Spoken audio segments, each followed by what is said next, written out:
First, Mr. Gara, followed by Mr. Pierce, then Mr. Walker, then Mr. Dunleavy. Mr. Gara, the mic is yours. Thank you very much. Thank you for attending, to everybody here. I appreciate it. I appreciate you hosting this forum. I'm going to tell you a little bit about myself and why I'm running. Very much of what I believe in, very much of what I feel when I wake up in the morning is very related to how I grew up. I believe that everybody deserves opportunity in this world, whether you're born rich or poor, that everybody deserves the right to a good education, that everybody deserves the right to college or job training, and if you can't afford it, financial aid so you can afford college or job training. Money should never be a barrier to your success. Those things I believe to my core. I'm running because I don't see opportunity for those who don't have much in the state. I see those people being left to the side, and that's the majority of Alaskans.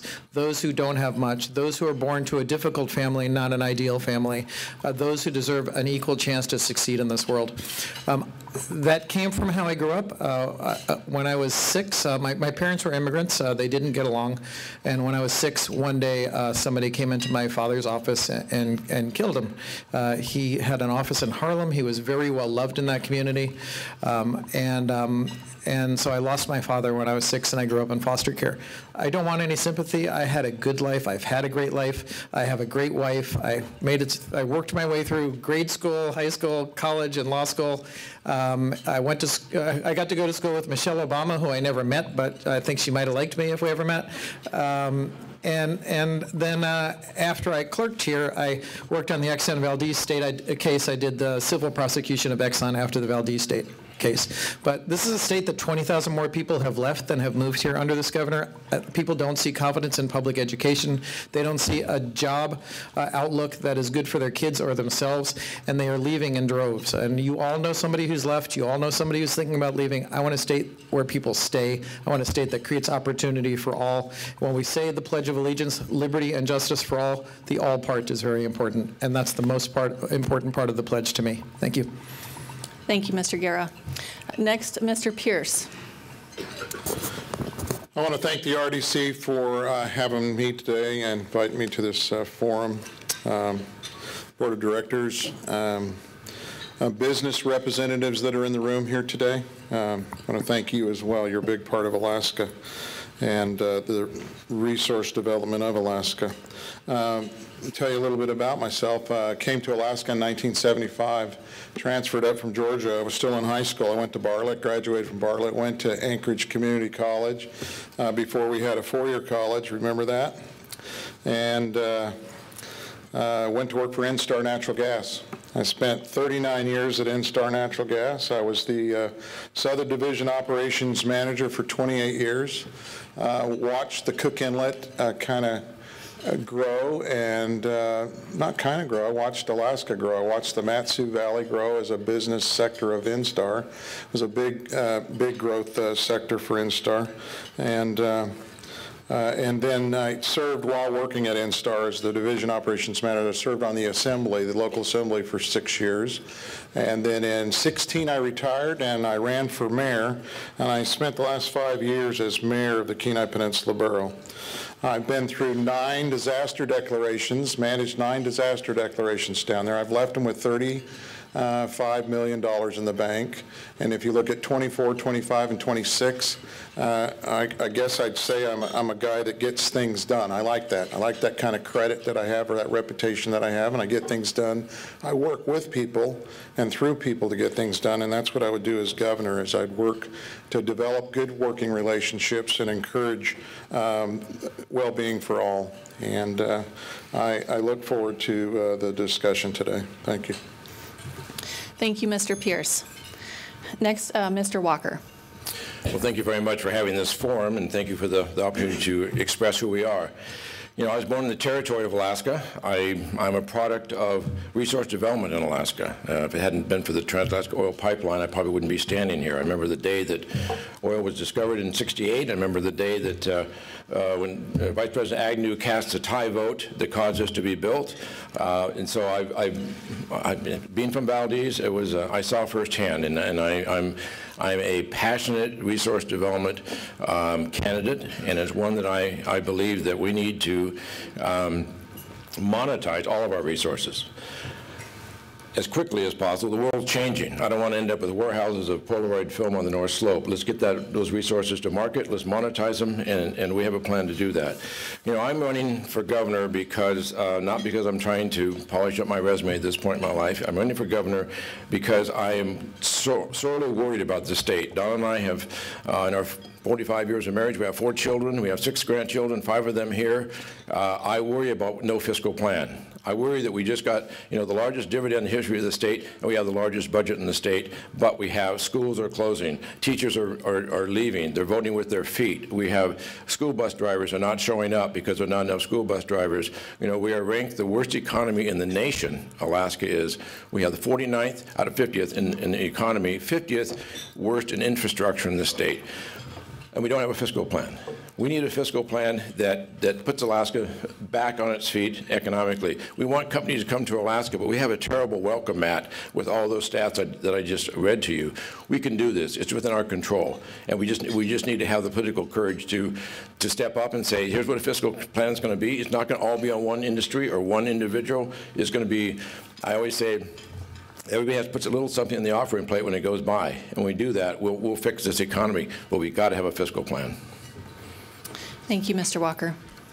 Finally, Mr. Dunleavy. Thank you. It's great to be here. And I want to thank the RDC and all of its members, from fisheries to oil and gas to mining to tourism, you name it. This state is founded upon the concept of resource development and opportunity. I also want to thank my wife and my 3 girls for supporting me in this endeavor. As you can imagine, sometimes it's a little trying on individuals associated with the families. I also want to thank my running mate, Nancy Dahlstrom, who's not here today because her husband Kip is getting some surgery done on his arm. But I came to Alaska in 1983 because of opportunity.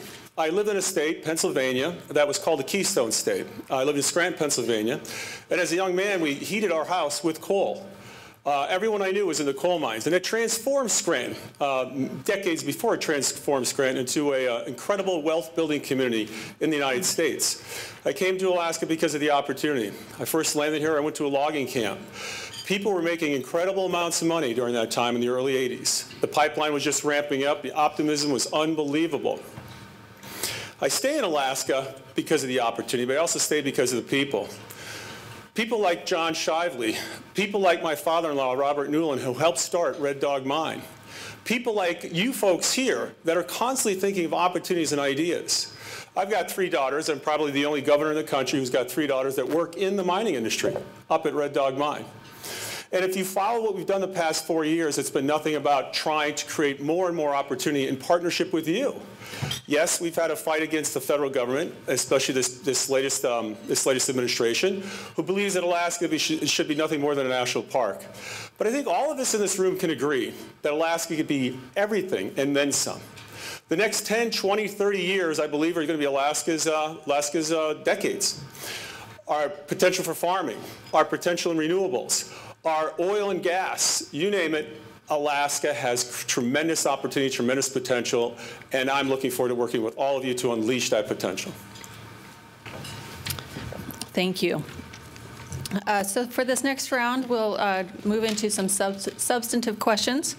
As I said earlier, each candidate will have 45 seconds to respond. I'm going to just, it's dealer's choice for who I select to go first, but we'll make sure everyone gets an opportunity to answer a question first. So why don't we start with Mr. Walker for this next question, and then we'll just move down the row. This question is for the oil and gas industry. The Trans-Alaska Pipeline System, or TAPS, has exceeded its lifespan projections, and this year has celebrated its 45th anniversary. However, throughput in TAPS is about 25% of its original design capacity, resulting in significant engineering challenges and escalating transportation costs. Do you believe throughput in TAPS should be increased? And if so, what measures will you support to achieve that? Absolutely, we should increase the throughput of TAPs and make it sustainable. That's the lifeblood of our economy. You know, I'm a big believer in ANWR. I might be the only one in this room that I'm a real pro-ANWR person, partly because I testified and have pushed for ANWR for a long time. It's crazy we don't have aren't able to explore in ANWR. I have a concept of how to explore in ANWR. I want to have an endowment for education out of ANWR. I want the Honorable Senator Ted Stevens, Congressman Don Young, education endowment out of ANWR, and I think we can do that with their reputation, we need to put the face of Alaska on our resource development, and I want to put it, and I want to do that on ANWR. I want to put that, you know, I'm not going to give a number on how much oil we put back in that pipeline, but it's incumbent on us to do that. We have leases in ANWR, and we'll go after those. Thank you. Look, I think all four candidates up here are pro-development, support ANWR, support Willow, support oil development. I think we should sell our oil while it's still marketable. Our oil is cleaner than Canadian tar sands oil, which is a nightmare for global warming. And I'd rather our people get the money out of our oil than a Saudi sheik who subjugates their women in that country.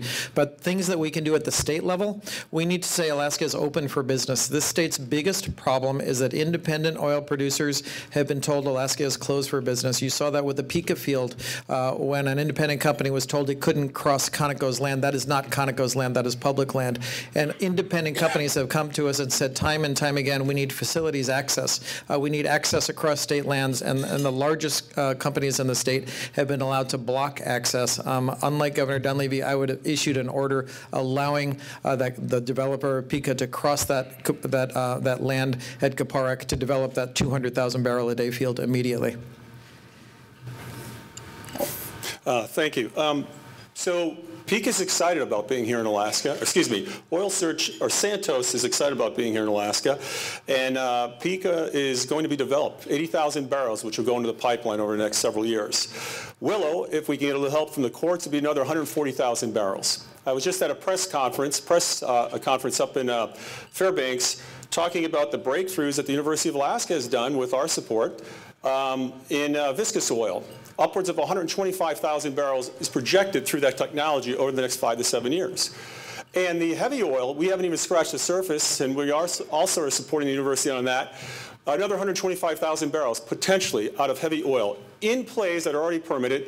Don't need to go to the federal government and argue with those guys. So in the end, we're looking at about 350,000 barrels over the next 5 to 7 years potentially for the state of Alaska. That pipeline is going to be around for a long time, long time. So remember the days when we had 2 million barrels of oil a day? Do you remember? Any of you? You know, you remember Project 80s?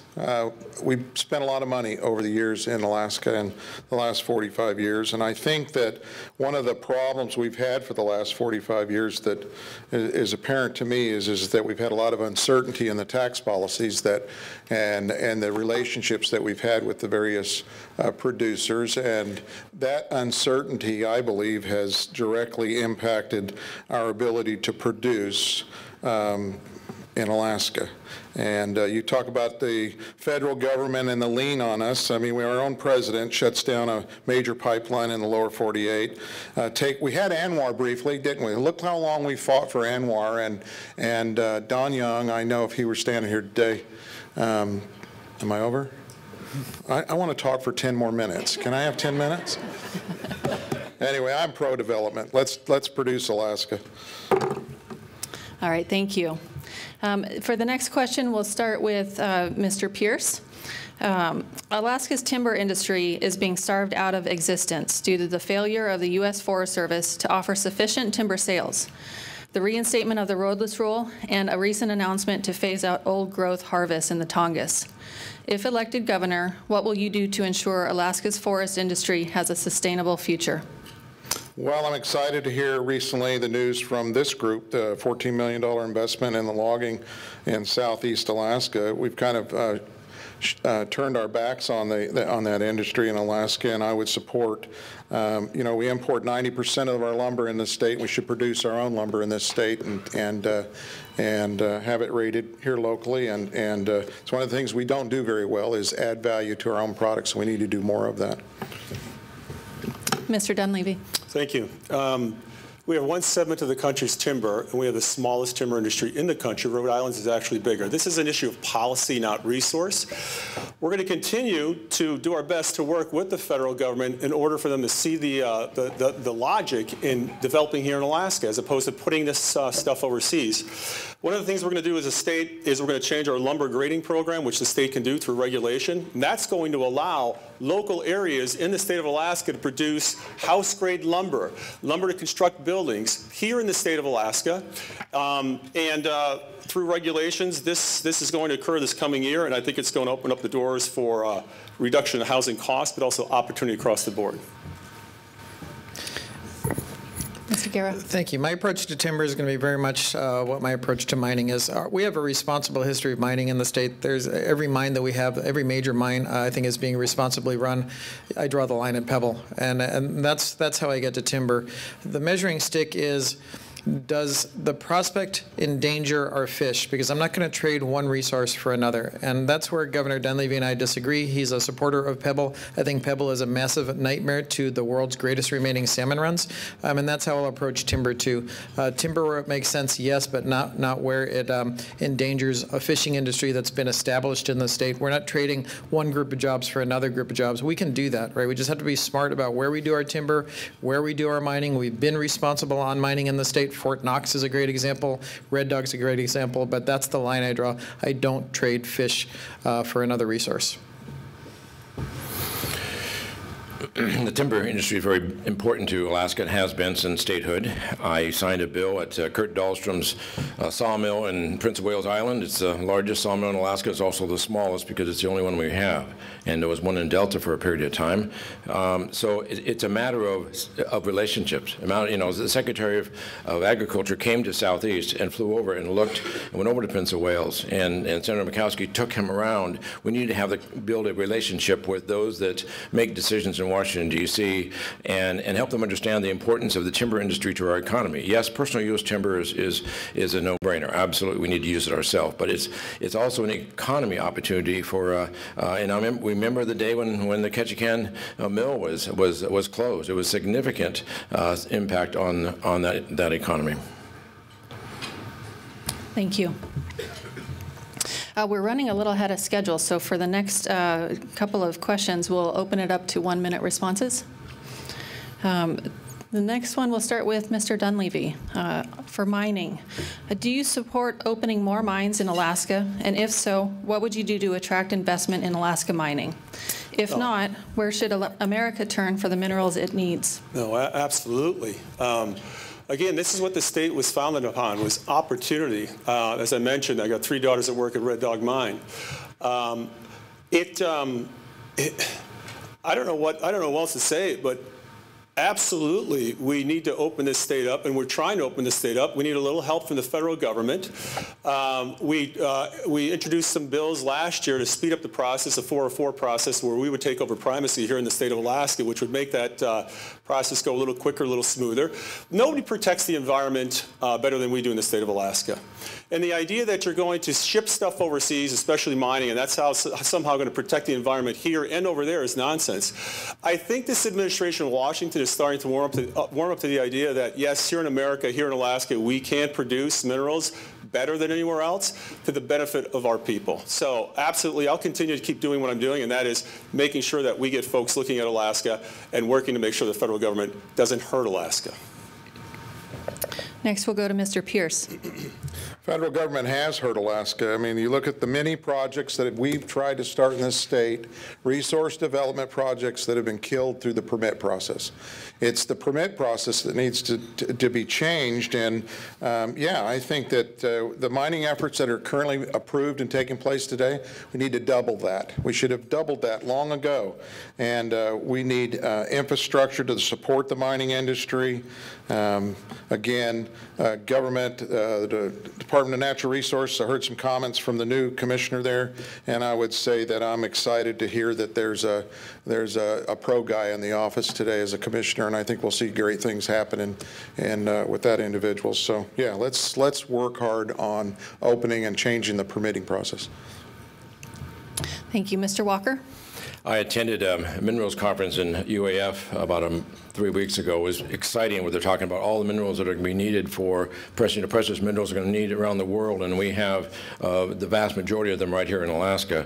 You know, I did tour all the mines as governor. I was particularly taken by the Red Dog mine for a number of reasons, and then I toured the Sundance mine on Prince of Wales recently, and at the end of the tour they poured a bar of gold for us to hold, and it was a warm, they called it a baby bar of gold.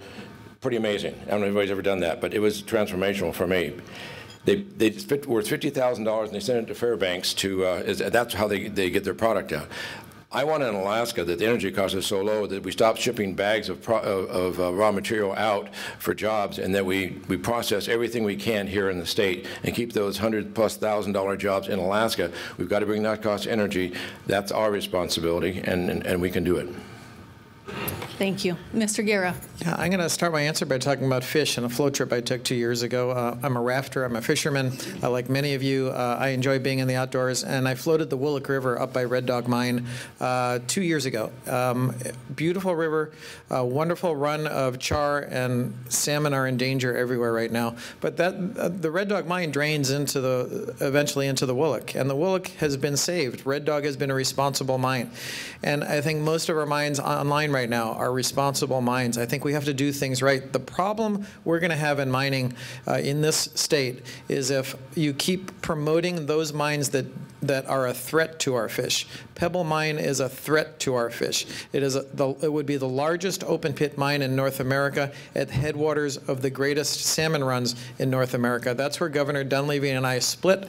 I do not support mines that endanger fish. I support the rest of the mines we have in the state that do not endanger fish. But if we do things like Pebble and we keep litigating on behalf of the Canadian Pebble mine owners like this governor has, we're going to create a black eye for the rest of the mining industry. It's about making sure the mining industry is viewed like it should be, not having it viewed with a black eye, which would be created by the kinds of projects like Pebble that should not move forward.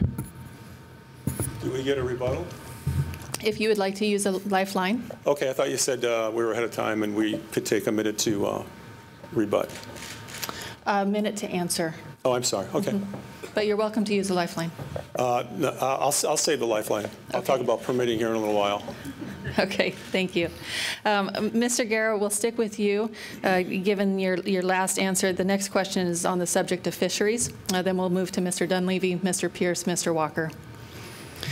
So, Mr. Gara, Alaska's seafood industry produces significant economic impacts for Alaskans, like all of our industries do. Yet we know it is not without many competing interests and impacts around the state. If elected, what will be your approach to managing this important resource? Yeah, I'm proud that Governor Walker and I went to Kodiak for the annual fish debate. It's the second time in a row the governor didn't attend that debate. The only time in Alaska history that a governor has skipped the fish debate 2 times. That was an important debate. The fisheries industry is crucial to the state, and whether you're a sport fisherman, a commercial fisherman, or a subsistence fisherman, fish bind Alaskans. We have to make sure our fisheries are sustainable. You've heard my views on Pebble. That is the kind of project that will make our fisheries unsustainable. The other part that makes our fisheries unsustainable, an example, is the governor's nominees to the North Pacific Fishery Management Council, which has allowed the dumping dead to the bottom of the ocean of over 1,000 tons of halibut, of over 500,000 chum, and this governor's commissioner of fishing game blocked an effort to cap the number of chum we could kill in the Bering Sea. So still over 500,000 chum killed dead to the bottom of the ocean when we don't have chum going up the Kuskokwim or chum going up the Yukon. We have to make sure we have sustainable fisheries. I will support our commercial, our subsistence, and our sport fisheries based on science and sustainability. Thank you. Mr. Dunleavy? Oh, thank you. We set up a complex bycatch review team made up of shareholders and individuals all across the state of Alaska, including subsistence, CDQs, commercial, personal use, you name it, to examine this issue of bycatch. I think it's a very important issue. And it's going to yield, I hope, a lot of policy suggestions that we'll take to heart. Like I said, it's a complex issue. What's occurring. We have a world-class fishery here in the state of Alaska. There's no doubt about it. And we have tremendous management, in my opinion. But again, we're going to take a look at what's happening with the bycatch. and make sure that Alaskans are the first in line for the resource. Thank you. Mr. Pierce? I think if you look at the fisheries statewide, it's suffering from a lack of biologists. I think the science really needs to be the forefront, and I'll talk closer to home. The Kenai River, look at the Kenai River and look at the kings that you used to catch in the Kenai River, and you have to ask the question, where did they go? And everybody points their finger at the various fisheries and blames the various fisheries. And if you look throughout Alaska, I just went down the Yukon River and the Koyukuk, and I will tell you that those communities there are suffering too from a lack of fish.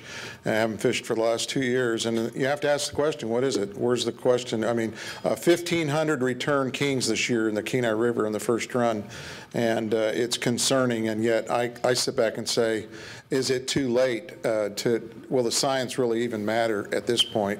I said many years ago they should close that fishery, and they closed it for the first time this year to fishing with sport fishing. And again, the fisheries are a mess. We need good boards, good management, and it needs to be done by the science. Thank you. And candidates, you may have picked up a theme on this round of questions. We've gone through 4. Oh, I'm sorry, Mr. Walker. Didn't mean to cut you off. No problem. I got ahead of myself. Okay. Fisheries, incredibly important to Alaska, and it's incredibly important that we get it right. You know, sometimes some decisions are based upon emotion, and it's got to be based upon science.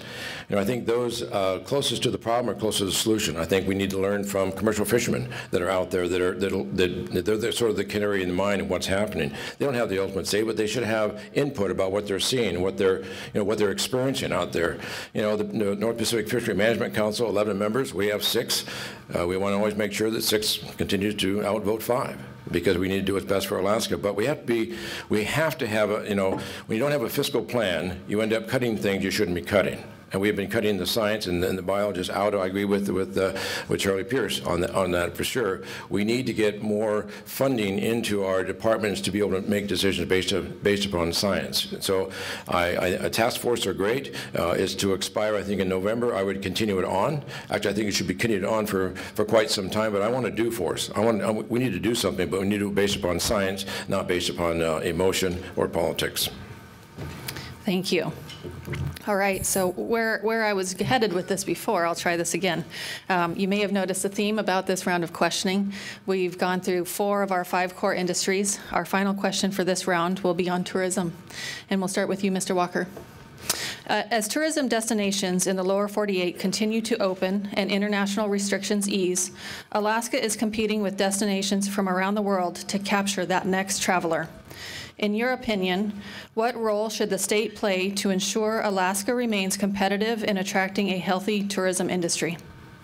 So a couple of things. Of the 15 businesses I've owned, most of them have been involved in tourism in some way in the visitor industry, so I have a high regard for that. You know, in some respects, Alaska sells itself, but you just have to have the infrastructure to get them here. You know, we worked on direct flights from Asia, and I know there's a concept in there now. We used to have direct flights from Asia. The largest population growth in the next 30 years is going to be in 80% of it is going to be in Asia. We need to turn our situation around. You know, in Iceland, they went from 80% tourism in the summer, 20% in the winter, until they went with the Northern Lights tour, and they reversed that. And now and so we should do that as well. We need it in Aurora. I mean, with what we have in the way of, you know, winter opportunities. I was just in Fairbanks, and most of the people I spoke to in the hotel, the Westmark, were headed to Chena Hot Springs the next day, hoping to see the Northern Lights. We can turn that around. We have the infrastructure that's here, so we just need to make sure we have the ability to bring here, and we will re-engage on direct flights from Asia. Thank you. Let's just go down the row. Next, we'll have Mr. Gara. Thank you. Tourism is crucial to our economy. It's one of the biggest industries in our economy. My last year in the legislature, before I decided not to run again, I worked with the tourism industry to sponsor legislation to provide for stable funding for tourism marketing to independent travelers. Cruise ship passengers are fine, and cruise ships are fine, but independent travelers spend more money at our restaurants. They spend more money at our businesses. They spend more money in our economy than those who follow the guide of the cruise ship that they're on. And so we should be able to market to our independent travelers. That will be good for business. That will create jobs. And I was proud to co-sponsor the legislation that the tourism industry wanted so that we could have a partnership to fund stable funding into the future. Their funding has not been stable over the years. It needs to be stable. So that's part of it. We need to make sure that we don't give ourselves a black eye. You do things like the Pebble Mine, like the governor supports. You do things that give Alaska a black eye, then you're going to lose your tourists. And so we should make sure that we keep running the state responsibly so we don't give ourselves a black eye. I want to thank the tourist industry for working together with the state and other partners during the pandemic. That was a difficult time. But we made sure that we got relief and money into the hands of the tourist industry as quickly as possible. We also did a national campaign. Our own office did a national campaign along with ATIA in which we asked tourists all over the nation to come to the state of Alaska. I got calls from just about every corner of this country from folks saying, we saw the ad, we're on our way. Individual tourism, I think the year after that was higher than almost any other year before that, prior to that. And we're going to continue to work with the tourism industry. I just was at a ribbon cutting ceremony yesterday in Whittier for the project that they're doing down there with Norwegian and Huna. And that is going to be, I think, a gem for all of us to be part of. So tourism, again, is another one of these issues that I believe the sky's the limit. And we're going to work very closely with the tourism industry to make sure Alaska is the tourist destination for everyone that wants to go someplace. We tend to focus on the summer season. We spend a lot of money advertising ourselves on the summer season. I think we miss out on the winter months, the off seasons, and we should do more to advertise the off seasons. And I would tell you that a big part of the budget revenue that we counted on the Kenai Peninsula was from the tourism marketing groups that ran small businesses. And I think that one of the things I did as mayor is I encouraged those folks during the pandemic to stay open, operate as well as you could under the circumstances and conditions, but definitely very important for the state. Advertising dollars are important, and we were restricted and restrained due to revenue issues during the last couple of years, but certainly it seems to be rebounding, but off-season needs to be focused on in Alaska. Thank you, candidates. So we're going to switch it up a little bit and move to our lightning round questions. In front of you, you each have a green yes card and a red no card. The following series of questions will allow for yes or no answers only. There won't be any opportunity for debate or explanation in this round, and no lifelines for the lightning round. Make sure you hold them up high so the audience in the back can see your answers. So the first question. Investors in resource development are rattled by the EPA's preemptive use of the 404C veto process. Do you support preemptive action by federal agencies before the permitting process is complete?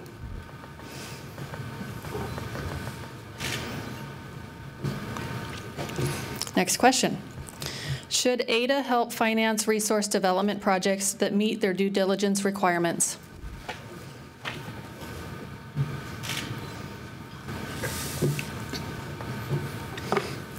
If elected, will you have a fisheries advisor in the governor's office?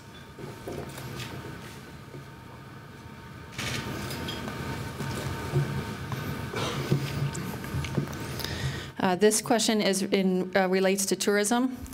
Do you support a permanent waiver of the Passenger Vessel Services Act, or Pbsa for Alaska? This is the law that requires cruise ships to stop in an international port of call before re-entering Alaska waters.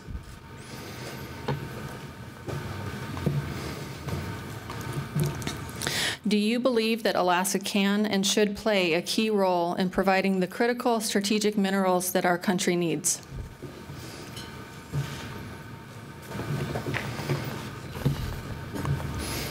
Do you believe that natural gas is a critical component of a clean energy future?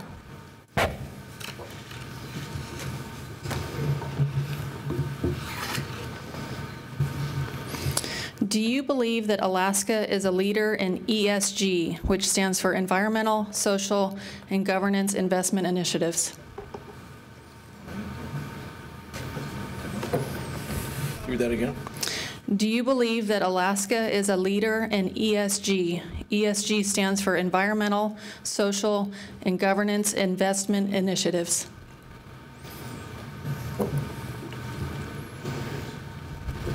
What's your answer?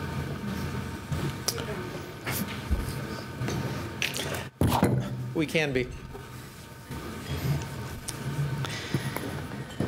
Do you support ranked choice voting?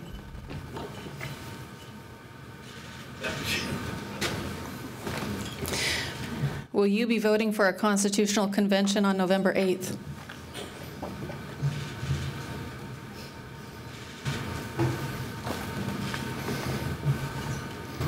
Has the Biden administration been good for Alaska?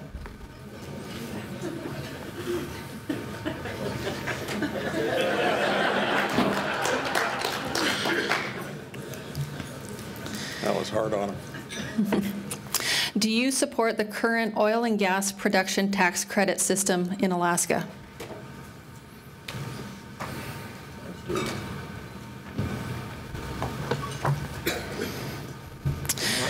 This question relates to... Not for me. I'm sorry. Something in between. We got to do something. All right, this question relates to federal overreach. The Biden administration's so-called America the Beautiful or 30 by 30 initiative seeks to conserve and protect 30% of U.S. lands and waters by 2030. By some counts, 40% of lands in our state are already under federal control. If elected, would you support this initiative in Alaska?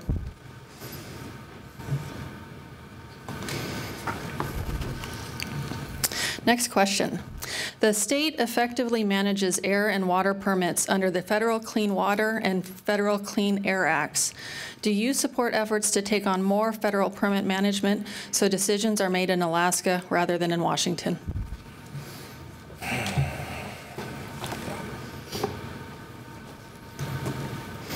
And final question in this round.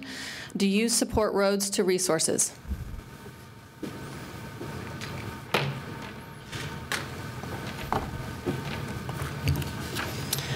All right, thank you for those answers.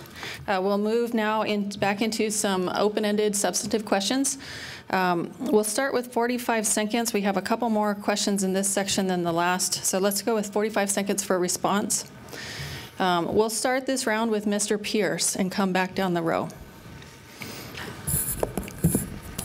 This question relates to workforce development. In addition to the federal infrastructure projects already underway, Alaska is on the cusp of having multiple big private construction projects over the rest of this decade.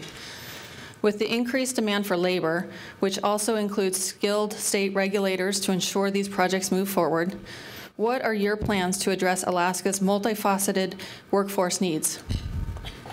I think we need to have programs in our high schools, starting in our high schools, as well as the University of Alaska needs to pick up some training opportunities.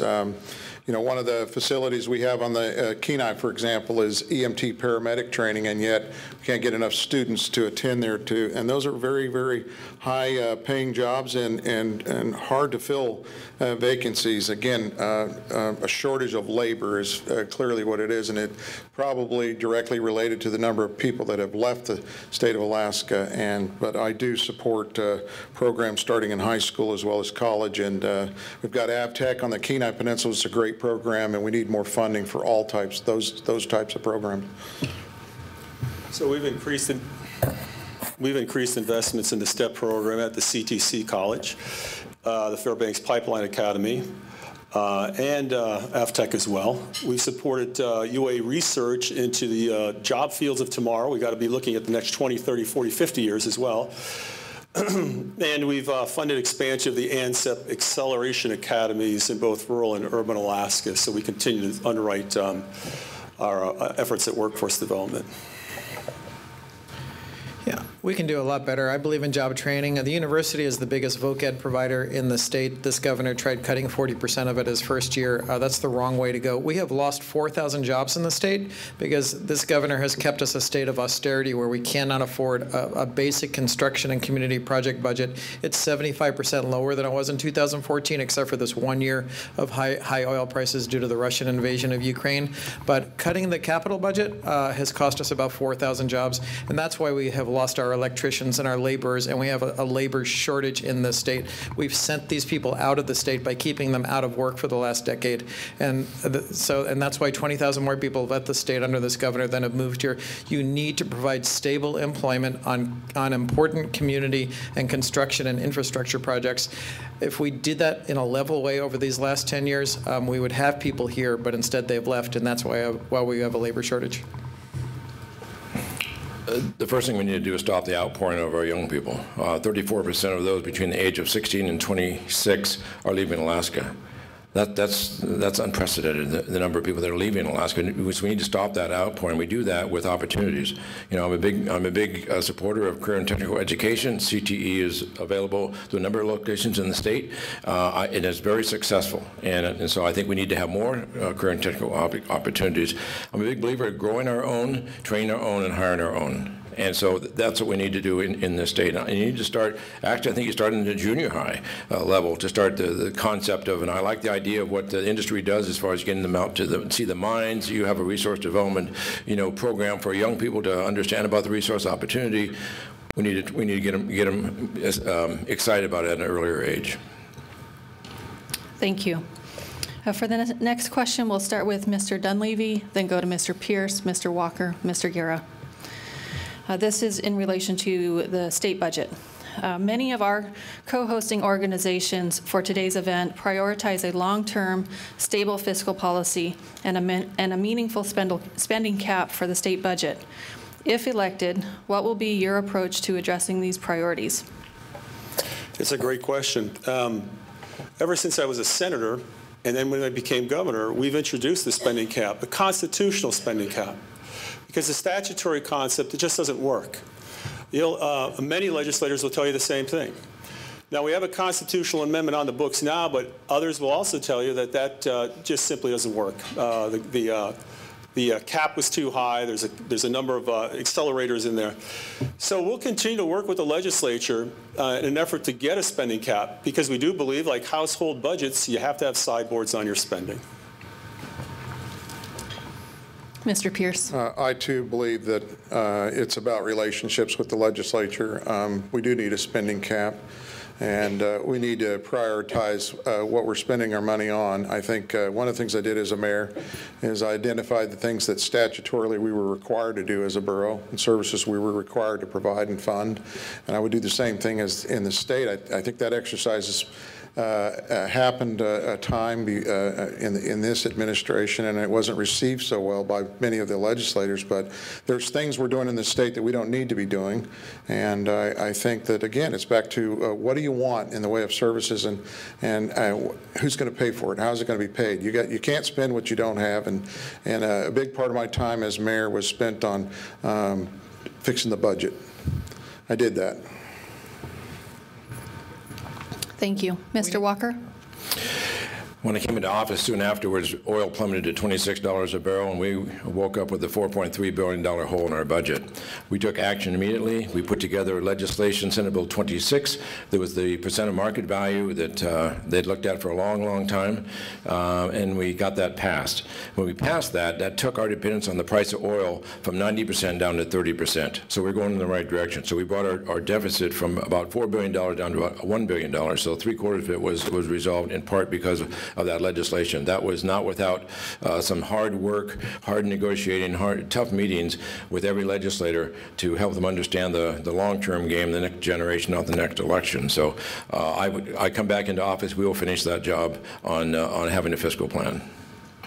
It's time that we stop pleading poverty at a state, because pleading poverty has done this. We can't hire teachers. We can't pay them enough, so they go to other states. We don't offer them a pension, so they go to other states. We can't hire police. Police chiefs have told me that, so they go to other states where they get a pension and better pay. So running the state in poverty as if we're pleading poverty is what is costing us our education, our public safety. I believe in making sure we end $1.2 billion in oil company tax subsidies so we could use that money and stop turning people against each other. Right now, this governor has turned people against each other, so you either get a dividend, or you get schools, or you get a university, or you get job training, or you get an infrastructure budget. We should have all of those things, a strong dividend and schools and a strong university and the things that create a future in the state. But if we're going to strangle ourselves with austerity, people are going to keep leaving the state, and that's what they see right now. That's why businesses aren't relocating up here. They don't see a commitment to public education, which is $120 million behind inflation since 2014. Thank you. I'll remind the candidates we do have lifelines still available if you wish to use them. We have about 4 more questions left in this round before we'll get to closing remarks. Mr. Gara, we'll start with you for this round. On the subject of infrastructure, infrastructure projects are needed to support resource development projects in Alaska. If elected, what infrastructure projects do you think are needed, and what will you do to ensure their development?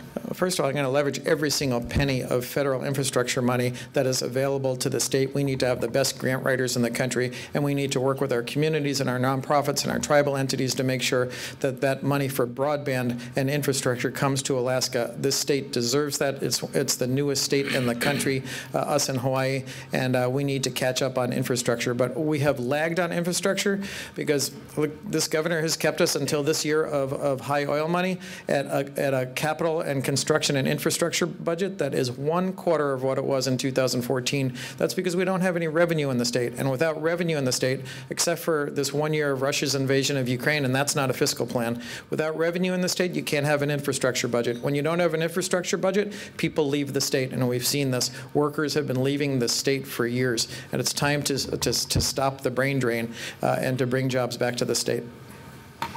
We'll go to Mr. Walker next.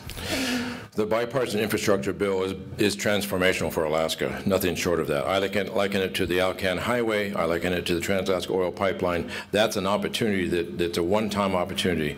And you have to want it. You have to go after it aggressively. And, you know, just having received the report, the national study of the worst infrastructure state in America, it's Alaska. We got an F, a solid F on our infrastructure. But in the same article, it said this actually might be good for Alaska because the infrastructure bill is based upon need. So we can actually use that to our advantage. We will aggressively go after every dollar of infrastructure money we can get. And believe me, if we get 150, if we haven't done our job, it's based upon coastal, and it's based upon need. It's based upon, you know, what you don't have. And my goodness, if we can't bring home a lion's share of that, then there's something wrong with us. We will go after that aggressively. Mr. Pierce. You know, Ted Stevens used to bring a lot of dollars to Alaska, didn't he? And again, it dropped off after we lost that representation, and we've watched the state itself cut its capital budget year after year after year, and claim that they're cutting the budget. And it's back to, again, I look at the amount of money that we have in this state, and it's back to prioritizing that money. You talk about education, and education is flip-flopped. I've had fewer administrators and more money invested in our classrooms. I think that's one way to deal with you got your student counts going down, and they're asking for more money. It just doesn't make sense to me. Everybody thinks throw more money at it, but infrastructure, we need roads. We haven't built a road in Alaska in a long time, and we need to look. We can't even repair the ones we have. Ring the bell. Hurry, ring the bell. And anyway, you haven't rang the bell yet. You need to ring that bell. We've stood up a Office of Infrastructure to capitalize on all of this money. There's going to be billions of dollars coming to Alaska, from broadband to other types of infrastructure. We stood up last year a renewable, sustainable energy conference for the purpose of bringing investors here and highlighting Alaska. And as a matter of fact, we do have investors looking at Alaska. We're going to capitalize on every opportunity, and that's what this should be about. That's what you guys are about, is every opportunity. You got to decipher through some of the talk about we need more revenue, which means a tax on you, a tax on your industry. That's what folks are talking about. But the fact of the matter is, if we create more opportunities like Pbsa, like Willow, like the heavy oil, like the viscous oil, I know that someone just dismissed that as 350,000 barrels. That's a considerable amount of money for the state of Alaska. And that's what the state was predicated upon, the ability to develop our resources. And under my administration, we've worked at doing that. We'll continue to work at doing that and creating opportunity for everybody, our kids and our grandkids. Thank you. For the next question, we'll start with Mr. Pierce and come down the row back to Mr. Walker. Mr. Pierce, what is your vision for monetizing Alaska's natural gas resources?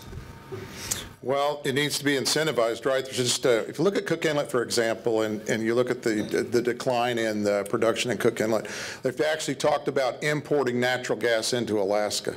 I worked for a company that actually considered that over the years that I was working there, when I was working there, and I thought that that'd be a very embarrassing day in the state of Alaska where we have a tanker, the LNG tanker that pulls up from a port, probably from Canada, produced in Canada, that offloads into Alaska. And again, you look at the number of customers that are here, the folks that live in Alaska. Look at Alaska like a division problem. Cost of everything we do is very expensive. Capital cost is very expensive. Labor costs are high. Insurance costs. And then you got the regulatory issues to mix. We've got a lot of challenges. And then we have a resource that, why would you produce it? Why is a producer going to go out and drill a hole? Why? Where's the customers? He's waiting for you to ring. Ring that bell. You know, when you play sports, they tell you to play through the bell, play through the whistle, play through the whistle. So we're going to play through the whistle here. So we've never been closer to a gas line than we are today. We have our project, a project is permitted, was permitted in 2020, not before then. It's $26.3 billion in loan guarantees from the federal government. We have this project has the lowest carbon footprint of any project in the world, and the Japanese know that, and investors know that. We've got a lot of folks looking at the project. We're having meetings as we speak right now. There'll be meetings again over in Asia, meetings in Texas. We've got investors looking at this. This will be the first time, and we're this close to a private sector-led project as opposed to a project in which members in this organization's arms will be twisted and some may be threatened. We're not going to do that. We're going to let the market be part of this, and right now the market's working. So don't be surprised that in the very near future, there's an announcement that's real, not one that's make-believe. Mr. Gara. Thank you. I've been working on trying to promote an Alaska gas pipeline my whole legislative career. From 2003 to 2018, I voted for Governor Palin's plan. I voted for Governor Parnell's plan. I voted for Governor Walker's plan. But on all of those plans, I tried to make sure Alaskans would have access to that natural gas as it came through Alaska, which the oil companies do not like to provide at cost. But you have to get out of the 1960s mindset. If you're just going to promote the same old project, it's not going to happen just like it hasn't happened. The world is asking for clean energy. There is technology on the horizon that will allow us to sequester the carbon that comes out of natural gas production and capture the carbon. And with that, and if we do the work to make sure that can happen, the world is asking for clean energy, right? They're not asking for 1960s energy anymore. We have to catch up with the world.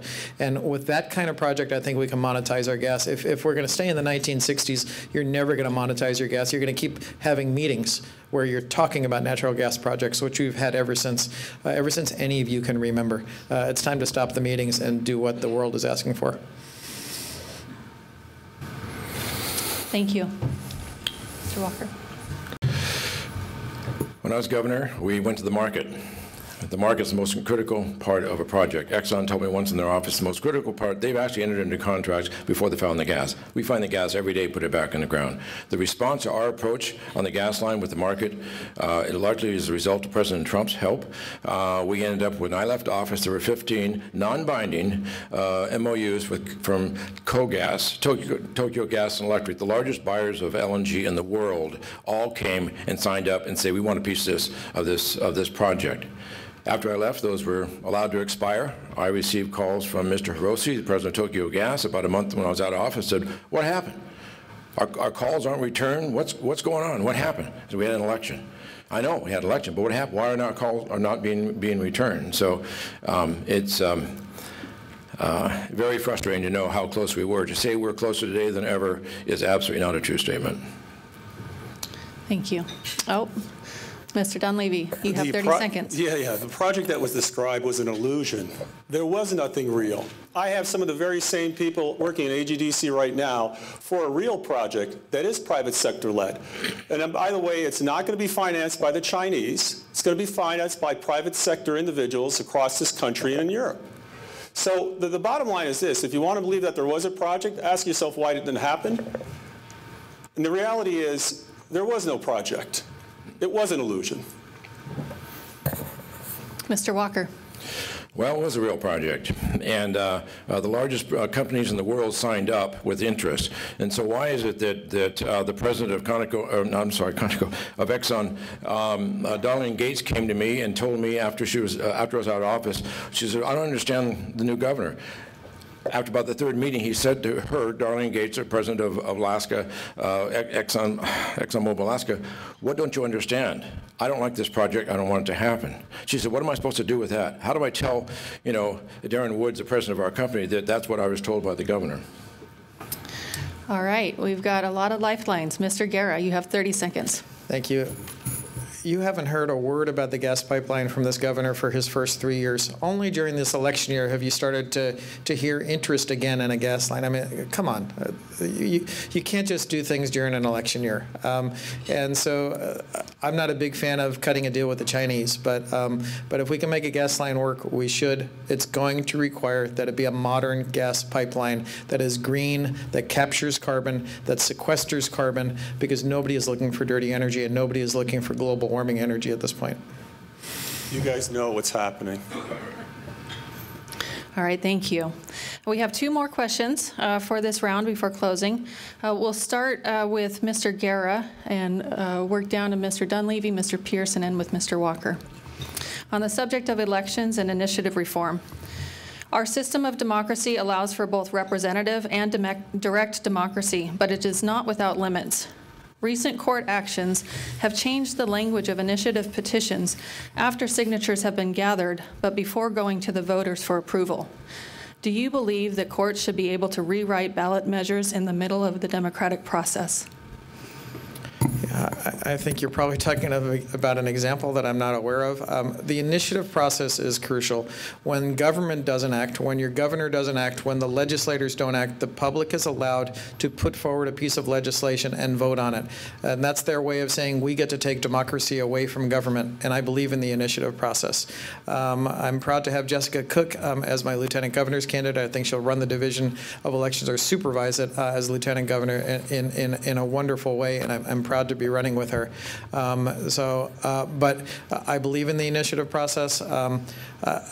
You've got to be more specific about the court rewriting initiatives, right? So I'm not exactly sure what you're talking about. I'm happy to answer it, but I'm not sure what you're talking about there. I do believe in the initiative process, though. Could you repeat that question? Yes. Our system of democracy allows for both representative and direct democracy, but it is not without limits. Recent court actions have changed the language of initiative petitions after signatures have been gathered, but before going to the voters for approval. Do you believe that courts should be able to rewrite ballot measures in the middle of the democratic process? No, I don't. I think that is a problem. I think it's something that the legislature and myself should look at here in the next session. But I don't think the court should be legislating at all. Thank you. Mr. Pierce. Yes, I think the court should respect the elected bodies that create the laws for the state of Alaska, the legislature, and should stay out of the legislator's business. It's a legislator decision and representation of the people of the state. Thank you. Mr. Walker. You know, I've seen some very unpleasant initiatives in the state. I was involved in one trying to stop it that was funded totally by some funders on the East Coast that wanted to change how we did our issued environmental permits. I attended a very uncomfortable dinner when they explained that, and I think we have a lot of the initiatives that are coming, in some respects, a lot of the concerns and litigation. I think we need to give a consideration to coastal zone management again. It's not binding, it doesn't stop a project, just allows local input at the initial stages of a project so they can sit down and have a cup of coffee and say, we're thinking about doing something, what do you think? What do you think would make it better, rather than we spent $200 million, you have 3 minutes to testify, and then the initiative process starts, and then the litigation starts. So I think we need to look at it in a positive way and look at coastal zone management. Thank you. Final question, and we'll start with, let's see, Mr. Dunleavy, we'll start with you, come to Mr. Gara, Mr. Walker, and wrap up with Mr. Pierce before we move on to closing remarks. On investment, Alaska companies are concerned that financial institutions and others are vetoing an investment in the North, even though Alaska has been a leader in environment, social, and governance best practices since before ESG was a term. If elected, how would you push back on uninformed policies like these that make it harder for companies to attract investment to Alaska? Well, those companies, and we've had this discussion, we've been working on a couple initiatives, but basically they need to know that if they're going to hamstring Alaska, the very purpose, again, that the federal government let us become a state was in order for us to develop our resources to pay our way. They need to know that we don't want them in Alaska. We don't want their business here. And we've been part of a number of suits. I know some people on the stage don't like to talk about suits, even though that's how they made their living, but nonetheless, it's part of the process. We'll continue to push Alaska's case, no matter where it is, in Washington, in some boardrooms in Washington, in New York City. This is about the survival of Alaska. And we're not going to do business with folks that view Alaska as a cause celeb for their extreme environmentalist buddies. Thank you. Mr. Gara. Thank you. Look, we're not going to, I can't control what an outside business does, right? But we need to run the state in a way that's responsible. If the governor keeps pushing policies that damage our fish and that damage our environment, he's going to draw the ire of people outside of the state. I don't really care about what they think, but I think it's wrong to push the Pebble Mine when that's a danger to the greatest remaining salmon runs in the world. That's what this governor is doing. He's giving this state a black eye. I think it's wrong to dump over 1,000 tons of halibut dead to the bottom of the ocean, which is what this governor allows with his nominations to North Pacific Fishery Management Council. That's wrong. It's wrong to dump over 500,000 chum to the bottom of the ocean when communities in Western Alaska don't even get to fish for chum. That gives Alaska a black eye. I say stop giving ourselves a black eye. I will make sure we move forward in a way that's responsible in our fisheries and our industry and our resource extraction industry in a way that won't draw the ire from people. If we do draw the ire, then I'll fight back, but this governor has laid out the platform for drawing the ire from people who care about fish. Thank you. Mr. Walker. Could you repeat the question again? Alaska companies are concerned that financial institutions and others are vetoing investment in the North, even though Alaska has been a leader in environment, social, and governance best practices since before ESG was a term. If elected, how would you push back on uninformed policies like these that make it harder for companies to attract investment to Alaska? First we need to celebrate and thank the companies that are still here. And because there's been a lot of pressure on them to go someplace else, and they have stayed. I'm a big believer in informing folks through relationships, establish a relationship. Lawsuits are great headlines, but not great headway. And so I'm not, even though I made my living as an attorney, if you really want to slow a project down, file a lawsuit. Because then the agency you're working with really can't, you've given them an excuse not to work with you. We can't talk to you about the project. We're in litigation now. So I'm all about relationships. And I think that you establish relationships and you keep working on them and help educate through relationships. You don't educate many through litigation, other than the person in the basement of the Department of Justice that might read it. But you do that with sitting down, having a cup of coffee, spend time with the person. Thank you. We'll have Mr. Pierce answer first, and then we'll give you a lifeline. Again, I think it is about relationships, and it's an environmental effort to shut down Alaska and prevent us from producing more natural resources. That's what it is, and let's be frank about it. I'd like to see us think about investing in ourselves. Create your own bank and invest in yourselves if we can. We've never done that. We've got a lot of money in the bank, and it's invested everywhere else, and it's returning a great return. But again, to tie our hands like that, and to prevent us from being viable in an industry that we count on to pay many of our bills every day, I think it's extortionist at best. Did you still want to use your lifeline? No, I'm going to pass. All right, thank you. Well, that concludes the question part of the debate. I want to thank the candidates for their questions. And as we wrap up today's program, I know we're a little over time, so appreciate your indulgence for a few more minutes for closing remarks from the audience.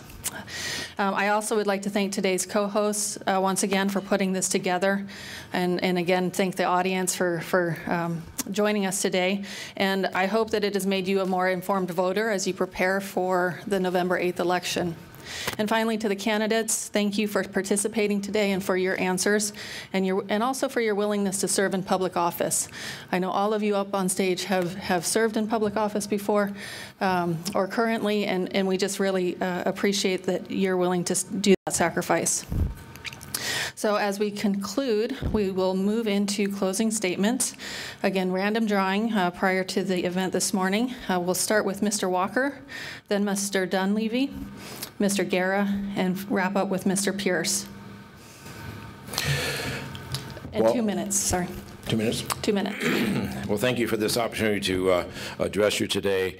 You know, the role of the governor, it really is to market Alaska to anybody everywhere, whether it's a president of the United States or whether it's a president of Tokyo Gas. Mr. Hiroshi came to Juneau for a week, and we spent time with he and his wife came with him to understand Alaska.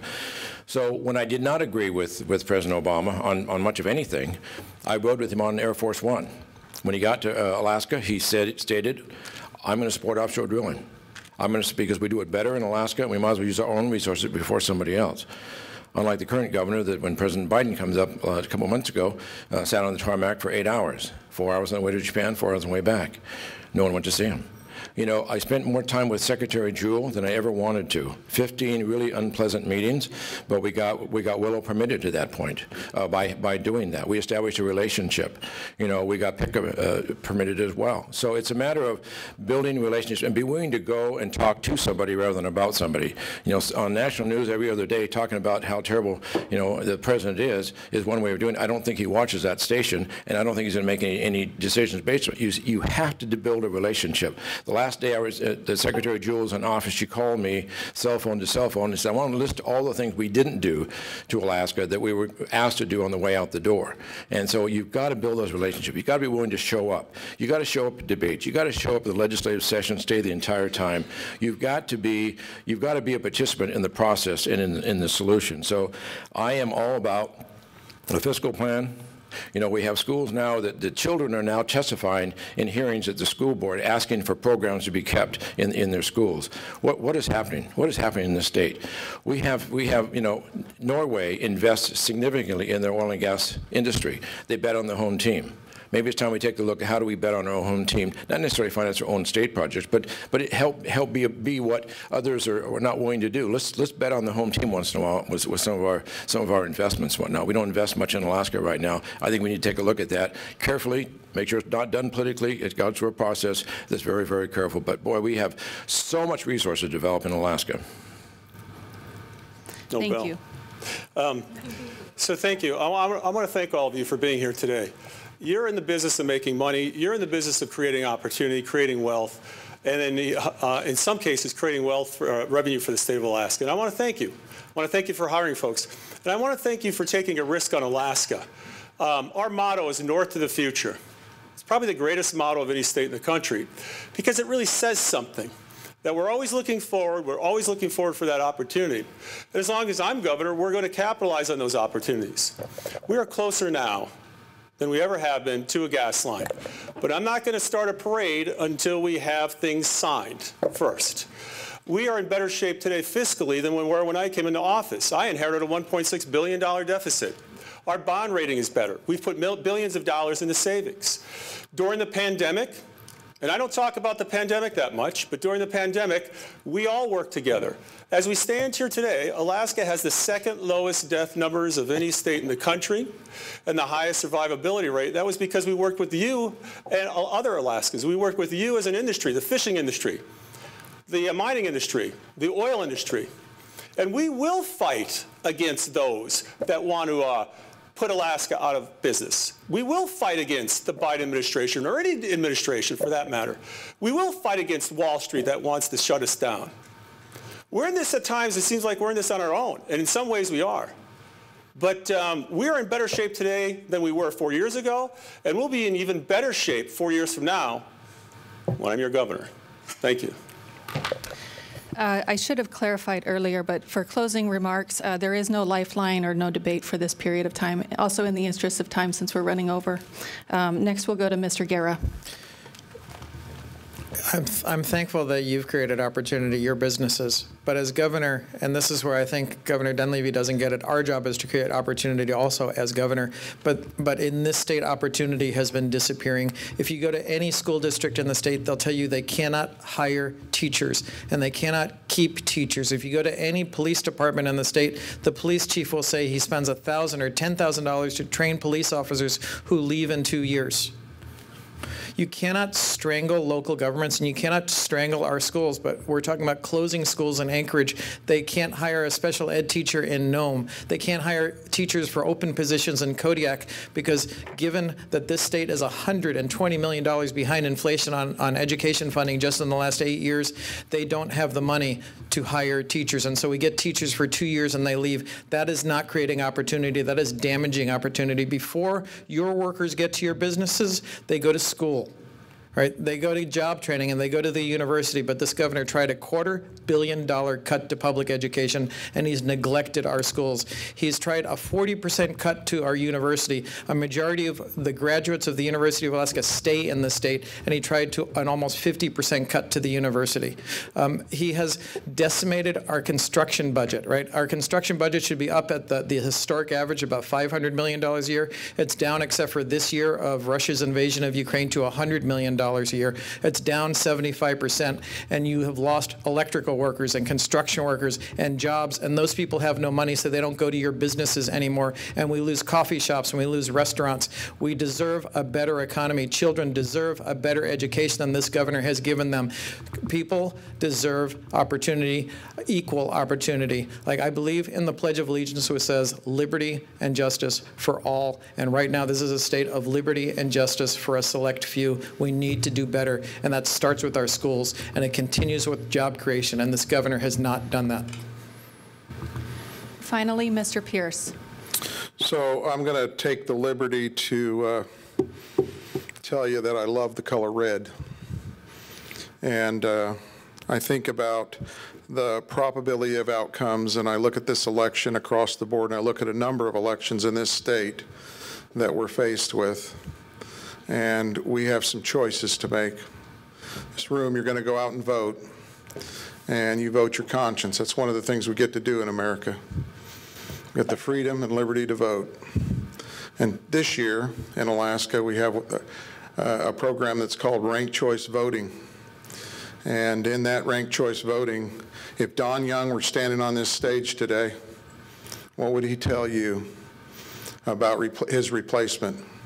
What would he ask you to do as a voter as it relates to his replacement and many of the other close races in this state? And what I'm going to ask you to do today is really strongly consider in your heart and your heads is that what's the best outcome for the long-term future of Alaska.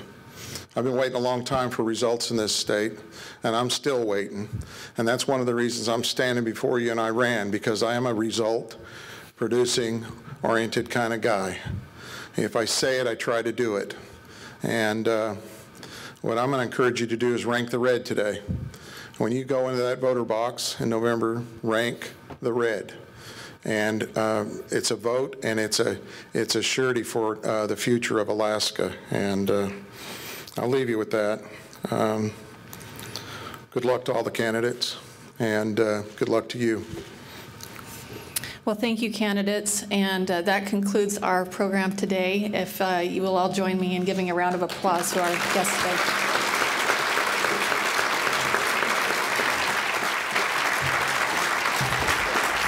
And don't forget to vote November 8th.